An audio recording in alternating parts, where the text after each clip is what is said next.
Здравейте, аз съм Диси. Аз съм Петко. И днес ще направим въпроси и предизвикателства. Така че, нека да започваме. Въпроси. Предизвикателства. Въпроси. Предизвикателства. Абе, не бе, въпроси.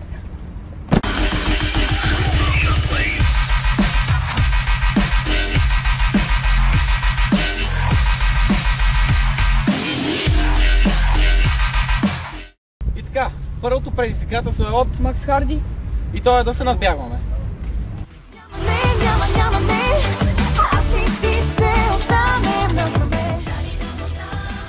Следващото предизвикателство е от Мирела Лилова. и то е да се завъртим 40 пъти и после да поемем нормално.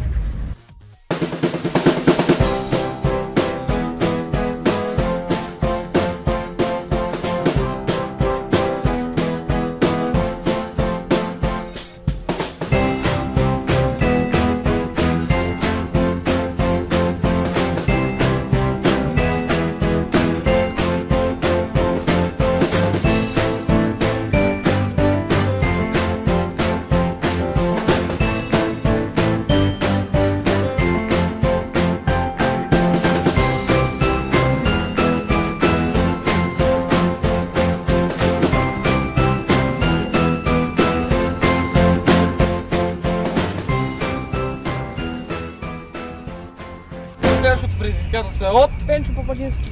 и то е да танцуваме. Non-stop, мене ритъма ме клати, ритъма ме клати, мене ритъма ме клати.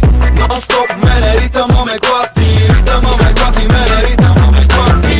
Non-stop, мене ритъма. И сега нека да преминем към въпросите. Първият въпрос е от Ангел Зайков и той е кога започваме да се друсаме и снимаме. Аз не съм се друсал никога, почнах да снимам през април миналата година. Също така и аз не съм се друсал никога. Почнах да снимам през декември месец миналата година. И следващия въпрос идва пак от Ангел Зайков и то е... Пробвали ли сме марихуана? Не съм пробвал. И аз не съм. Честно. И следващия въпрос е пак от Ангел Зайков и то е... Какво мислим за употребата на канабис? Ами аз нищо не мисля за употребата на канабис, въпреки това, че в някои държави тя е табу и се използва като лечебно средство. Аз не знам и не ми пука. За пореден път въпрос от Ангел Зайков. И той е какъв стил музика слушаме? Ами аз слушам музика, каквато на мен ми харесва. Аз какво се сечиш? Следващия въпрос е от Ивелин Тодоров. И то е, за кой бяхте от X-Factor и кога за последен път ядахте сладолет? За X-Factor бях за Атанас Колев, а кога последно ядох сладолет, може би то очевидно, да. Аз не съм за никой от X-Factor, защото не гледам X-Factor, но знайте, че съм за себе си. А за последен път ядах сладолет, може би лятото. Да, така е. Въпрос е от Макс Харди да разкажем най-интересния си сън и една история за духове.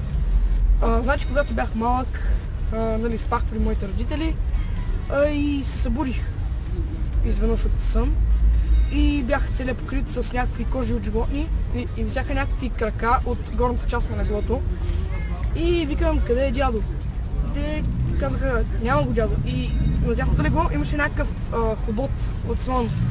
И после баща ми стана и уж разпори някакво животно и от него почнаха да текат някакви малки рибки. Беше съня, сега ще чуете историята за духове от Диси. И така, моята история за духове е доста интересна. Докато снимах клип, както винаги, после като качих клипа на компютъра, се чу един доста странен глас, който каза, какво правиш? Настръхнах от страх. Признавам си, оплаших се.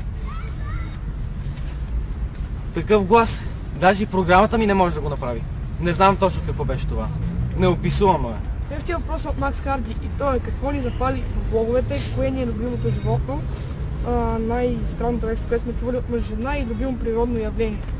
Значи какво ме запали по влоговете, може би и аз не знам, просто така реших да снимам. Ами мен ме запалиха другите българи и така и аз реших да снимам един ден клип, не ми се получи от първия път, но не се отказах и така стана всичко. Така ми е любимото животно, котка. Ами на мен любимото животно ми е заек, декоративен с клепна люша. Странното нещо, което съм чул от мъж и жена е да правим секс. Аз съм чул мъж да казва на жена си, жено, ще ти разбия зъбите. И жената знаете ли какво казва? Чекай да си ги взема от хола. Добре, последният въпрос, кое ми е любимото природно явление? Слънчевото затъмнение. Ами за мен няма едно хубаво природно явление. Просто така.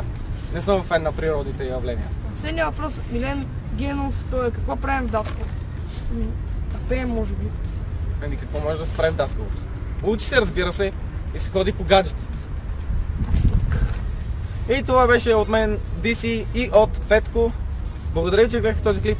Може да се абонирате за мен на VBOX, YouTube и да харесате моята Facebook страница също. Може да се абонирате за двата ми канала в YouTube, да харесате Facebook страницата ми. И това беше от нас. Чао!